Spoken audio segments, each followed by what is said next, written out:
והנה עוד מישהו שמגיע לו כל הכבוד. המון כל הכבוד. לסיפור המקסים הבא. רועי ידין הוא בן 15, הוא מומחה לצילום ועריכה, והוא החליט להשתמש ביצירתיות שלו כדי לעזור לשלושה ילדים חולי סרטן להפוך לגיבורי על. וזה בסרטון שהוא ייצר. היי רועי. שלום. אז בוא תספר לנו איך התחילה היוזמה המיוחדת הזאת. אני כבר כמה חודשים עושה סרטונים בדרך כלל קצרים, שבהם הכל אפשרי. אני עושה את זה בעזרת אפקטים מיוחדים שאני עורך במחשב. אתה לבד במחשב שלך בבית. כן, אני מצלם, אני מתחיל קודם כל לחשוב על רעיון, אחרי זה אני מצלם ועורך הכל לבד. ואז אחרי זה אני גם מעלה אותם לאינטרנט. הסרטונים האלה התחילו לתפוס תאוצה באמת, וזה היה מאוד כיף. גם אפילו ניתנה לי הזדמנות לעבוד בזה ולעשות סרטונים לחברות גדולות, סרטי פרסומת. אבל איך הגיע הרעיון בעצם לעשות סרטון עם ילדים חולי סרטן? אז לא מזמן, לפני כמה חודשים, חשבתי פתאום על הרעיון הזה. אולי אני אנצל את היכולות המיוחדות שלי כדי לעשות משהו טוב ומשהו שהוא מעבר כדי להרוויח כסף או לכיף שלי. ואז בוקר אחד פשוט קמתי עם הרעיון. אולי הדבר הטוב שאני אעשה זה יהיה בעצם לנסות לשמח ילדים חולי סרטן בתקופה כל כך קשה הזאת, בעזרת אפקטים מיוחדים. אז חשבתי, ואחרי כמה זמן הגעתי לרעיון של השילוב הזה, שאני אבוא לבית החולים שניידר ואשאל את הילדים פשוט, אם היה לכם כוח על, איזה כוח על זה יהיה? והם ענו לך? מה ענו? בוא נראה רגע מה יצא. בוא תראה מה עשית איתם, זה מדהים. אני טוני. אני בן 9 ואני אוהב לרקוד ברקדנית, לשחק במחשב עם חברים ולרכב על הקורקינט שלי בסקייט פארק. החיים שלי די מושלמים. חוץ מהעניין הזה של הסרטן. אני שלם. אני בן 7 ואני אוהב לבנות בלגו, לצפות במלחמת הכוכבים ולשחק כדורסל וכדורגל. האמת היא שדי כיף לי בחיים. חוץ מהסרטן המעצבן הזה. אני תואר, אני בת 6, אני אוהבת למרוח חלק, להתאפר, לטפל בבובות שלי, ואחי, לשחק עם החינוכים. יום אחד הופיע האתגר הכי גדול. אבל יש דבר שאף אחד לא יודע עליי.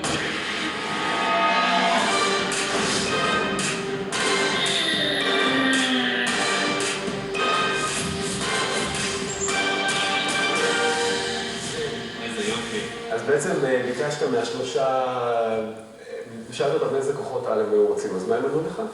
אז שלב, הוא ענה לי שהוא היה רוצה להיות הכי חזק בעולם. אז עשית אותו עם שרירים כאלה. כן, ושהוא יכול לשמור כל דבר באמת הכי חזק בעולם.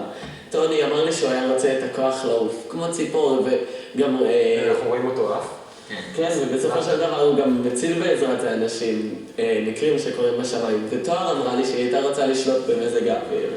ובעצם היא שמה כן, אנחנו רואים עכשיו, תראו איך טוני מציל מטוס. מדהים. ואת כל זה אתה עשית לבד, על המחשב שלך. עכשיו שלושת הילדים האלה הם לא שחקנים, הם בטח נורא התרגשו בצילומים, נכון? איך היה להם במהלך הצילומים? כן, הם מאוד נהנו. מצד אחד, בגלל שהם במהלך טיפולים, אז היה להם קצת קשה מבחינה פיזית, כי הם היו צריכים לקפוץ ולרוץ, ובאמת זה עבודה, זה שני ימי צילום שלמים ואינטנסיביים, אבל מצד שני, הם נתנו את כל כולם והיו מסורים לזה, וכל כך התרגשו ושמחו שיש להם את ההזדמנות להיות בכוחות על, שבניגוד לזה שבתקופה הזו בדרך כלל הם אלה שמקבלים עזרה, פתאום הם עוזרים והם אלה שמצילים וחזקים. תראה, ממש שפה ראינו את שלב ומרים עץ שנופל ומציל אישה, ואז מגיעה... לא, זה פשוט מדהים. והיא עושה קשת, מדהים. מה הם אמרו לסרטון שהם ראו את זה? תודה. וואו, אני לא הייתי לידם בפעם הראשונה שהם ראו אותו, אבל ההורים שלהם התקשרו אליי וסיפרו לי איך הם מתרגשים ורואים את זה שוב ושוב בלופים. ודבר שהכי ריגש אותי זה ששלב הלך לאמא שלו ואמר לה, אמא, אני עכשיו באמת מרגיש חזק כמו גיבור על, ואני אנצח את הסרטן. זה היה שווה הכל.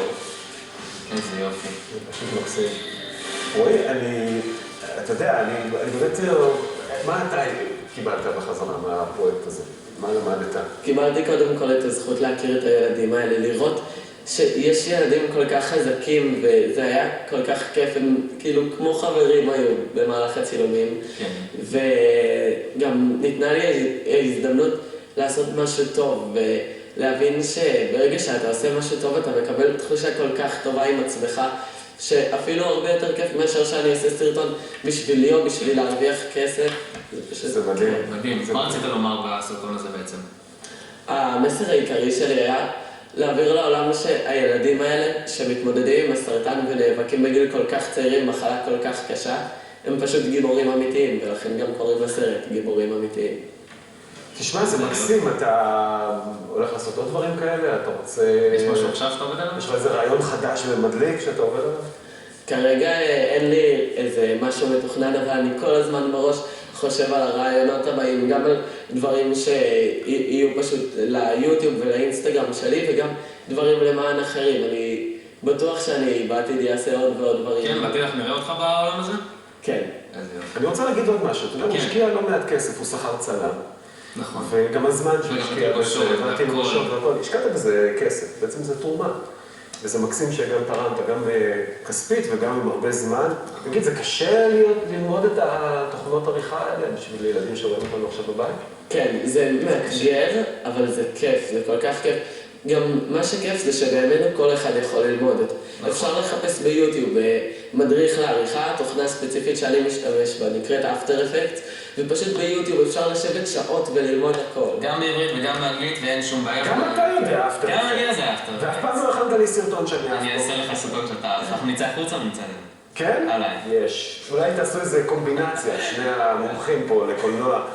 וזה יוזמה מבורכת. כל תודה הכבוד לך, רבה. רועי. תודה רבה. תודה שבאת, ובוא נקווה שעוד בני נוער יישאבו השראה ממה שעשית ויעזרו במם. אז תודה רבה.